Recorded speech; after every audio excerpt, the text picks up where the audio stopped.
বাংলাদেশের আকাশে শকুন আর হায়নাতে ছেয়ে গিয়েছে। অর্থাৎ বাংলাদেশের আকাশ, বাতাস, নদী, সমুদ্র, বন্দর, নগর, ঘাট, মাঠ, গ্রাম, গঞ্জ, পথে, প্রান্তরে প্রত্যেকটা জায়গায় একাত্তরের পরাজিত যে হায়নার দল, যে পরাজিত শকুন যারা ছিল, তারা আবারও তাদের নিয়ন্ত্রণে নিয়ে নিয়েছে। এর পুরোটা দায় আমি মনে করি বাংলাদেশ আওয়ামী লীগ সরকারের, যারা বিগত সময়ে টানা 15 বছর 3 মেয়াদে টানা ক্ষমতায় ছিল, তাদের যথেষ্ট দায় রয়েছে। বিগত সময়ে আওয়ামী লীগ সরকারের যে দায়, সেটা হচ্ছে দেশের আনাচে কানাচে মাদ্রাসা নির্মাণ করা, মাদ্রাসার অনুমোদন দেওয়া, এরপর আপনার মসজিদ, মডেল মসজিদ নির্মাণ করা। এই সবকিছু মিলিয়ে আসলে এই যারা একাত্তরের পরাজিত শক্তি শকুন এবং হায়নারা, তারা তাদের পুনর্বাসন করেছে, তাদের জীবন মান ভালোভাবে চালিয়েছে। গত 15 বছর এদেরকে দমন নিপীড়ন করার কোনো ব্যবস্থা আওয়ামী লীগ নেয়নি। এটা আওয়ামী লীগের জন্য চরম ভুল ছিল, যার খেসারত স্বরূপ 5ই আগস্ট আওয়ামী লীগের এদের মধ্য দিয়ে পতন হয়েছে। এদের পরিকল্পনা, এদের ষড়যন্ত্রের মাধ্যমে পতন ঘটেছে এবং এরা বঙ্গবন্ধু জাতির পিতা তার যে ভাস্কর্যে প্রস্তাব করেছে, এগুলা বলতেও যথেষ্ট লজ্জা লাগে। তো আজ কুমিল্লার 14 গ্রামে আমাদের একাত্তরের রণাঙ্গনের বীর মুক্তিযোদ্ধা, যাদের কথা শুনলে, যাদের দিকে তাকালে, যাদের কণ্ঠের আওয়াজে আমাদের মধ্যে একটা আনন্দ, উৎসাহ, উদ্দীপনা, স্পৃহা, একটা স্ফুলিঙ্গের মতো কাজ করে। হ্যাঁ, আমরা আমাদের গায়ের লোম দাঁড়িয়ে যায় মুক্তিযুদ্ধের কথা শুনলে। আমরা যারা স্বাধীনতার সপক্ষের শক্তি, আমরা যারা এদেশকে ভালোবাসি, এদেশকে ধারণ করি, এদেশের স্বাধীনতা, সার্বভৌমত্ব, এদেশের মানচিত্র, এদেশের পতাকা, এদেশের জাতীয় সঙ্গীত, যা আমাদের প্রাণের মধ্যে সারা জায়গায়, সেই স্বাধীন বাংলাদেশ প্রতিষ্ঠার লক্ষ্যে যারা তাদের শ্রম, ঘাম, রক্ত দিয়েছিল মুক্তিযোদ্ধারা একাত্তরের শকুনদের বিরুদ্ধে, সেই মুক্তিযোদ্ধাকে লাঞ্ছিত করা হয়েছে।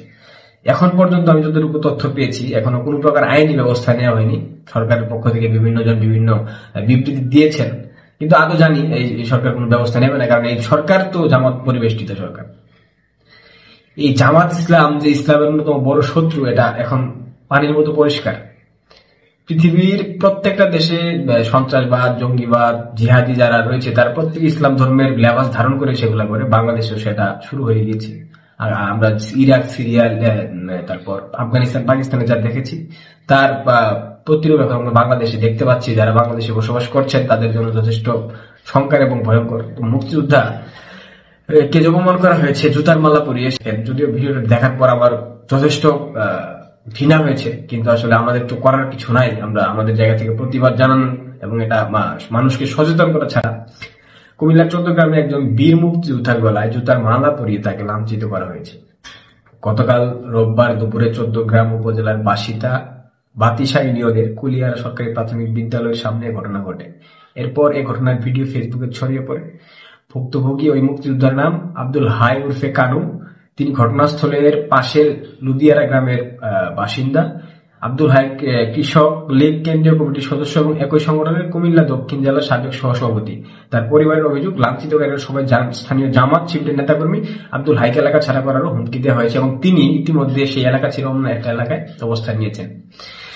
যে মানুষগুলা তাদের রক্তক্ষয়ী সংগ্রামের মাধ্যমে 2 লক্ষ মা বোনের সম্ভ্রম এবং 30 লক্ষ প্রাণের আত্মাহুতির বিনিময়ে এদেশকে স্বাধীন করে দিল, এদেশের মুক্ত বাতাসে বিচরণ করার ব্যবস্থা করে দিল আপনাদেরকে, আপনারা সেই মুক্তিযোদ্ধাকে গায়ে হাত দিলেন, তাকে জুতার মালা পরিয়ে লাঞ্ছনা করলেন। এর থেকে লজ্জা, ঘৃণা আসলে আর কিছু নাই।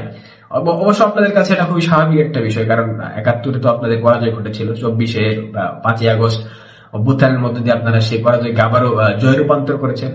মূলত এই যে জামাত শিবির, রাজাকার, আল-বদর, আল-শামস, পাকিস্তানি প্রেতাত্মা বাংলাদেশে যারা রয়েছে, এই শান্তির সাদা শকুনরা, এই সাদা শকুনরা মূলত বাংলাদেশকে শেখ হাসিনা মুক্ত করতে চায়নি। বাংলাদেশকে তারা 71-এর ভাবধারায় ফিরিয়ে দিতে চেয়েছে এবং 71-এ যে একটা স্বাধীনতা যুদ্ধ হয়েছিল সেটা তারা সেই সময় স্বীকার করেনি। তাদের ছাত্র সংঘ নির্বিচারে হত্যা চালিয়েছিল, গণহত্যা, আল-বদর, আল-শামস, রাজাকারের বেশে।